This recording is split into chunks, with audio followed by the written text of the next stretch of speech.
Very good morning. You're watching Sunrise live from Westminster this morning because, of course, it is budget day. Philip Hammond expected to deliver an upbeat statement when he outlines his first budget as Chancellor later this lunchtime. It's coming up at 12:30. First, though, this morning, just hours before that budget, the government was dealt another blow in its attempts to get the Brexit bill through Parliament. The government defeated in the House of Lords for a second time last night, this time over demands for a meaningful parliamentary vote on the final Brexit deal. Well, following that vote, the Prime Minister sacked Lord Heseltine as a government advisor over his part in the Brexit rebellion. And Lord Heseltine joins us now live from central London. Good morning to you, Mr. Heseltine. The vote in the Lords cost you your job. In fact, it cost you 5 jobs. You have 5 roles in your advisory capacity to the government. Was it worth it? It was inevitable that I did what I believed to be right. The whole European debate is the transcending issue of our time.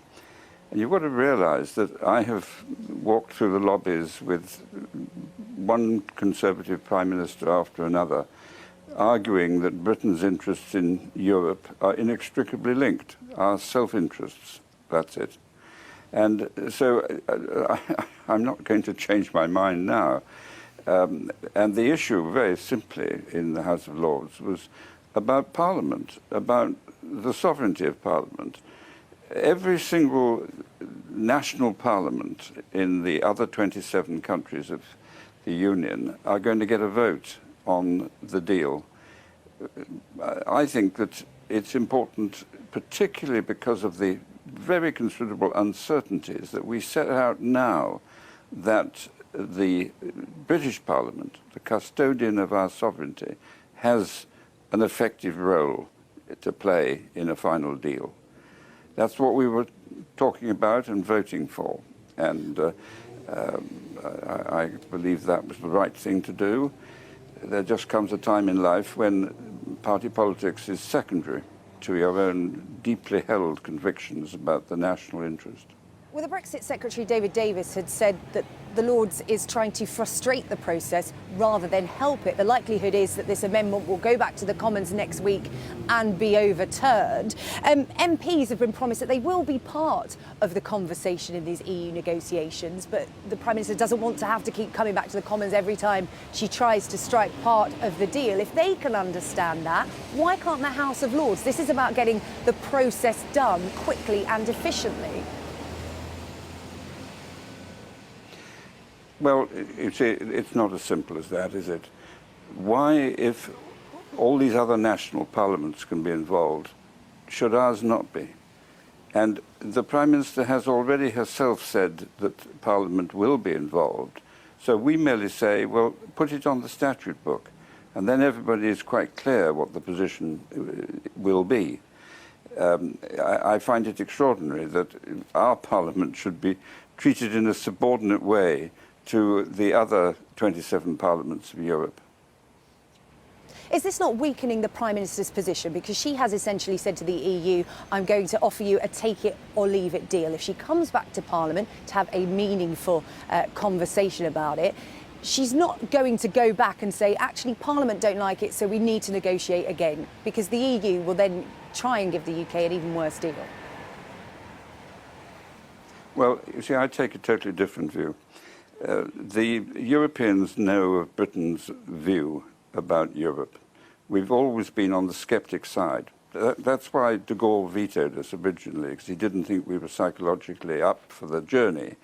So that was the first step. Then we tried to compete with them because we wanted free trade, so we had the European Free Trade Area. And that fell apart because the members of it all wanted to join the European Union. And so I take the view that if the Europeans believe there is a genuine wish in this country to find a better accord, they're more likely to resist the calls which are already there in Europe to punish us. Because they will say, and they are saying, look, you're not going to get a deal as good as the one you've now got. And we can't give you one, because if we do, other countries will say, well, why not us? So they will remain united. But I think that if Britain is seen to be interested in a constructive relationship And that's what the House of Lords was, I think, implying in its votes yesterday. We're more likely to get a sympathetic hearing in Europe, not less.